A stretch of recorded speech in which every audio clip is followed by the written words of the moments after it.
So what I have done now is I loosen up the wheel bearing. There's spacing here now because I've been using the hammer to knock it free, and I'm gonna show you how to really knock this out to get it out because it's really hard.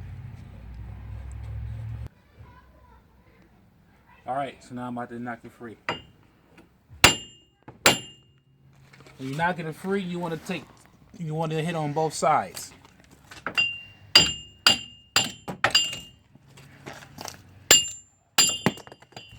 Now it's all the way off, and here is just the axle, and this is one of the leftover pieces from the wheel bearing. And here's your old wheel bearing knocked out. We'll be good to go. So now when you put the wheel bearing in, it's just as the way you took it out. Pause.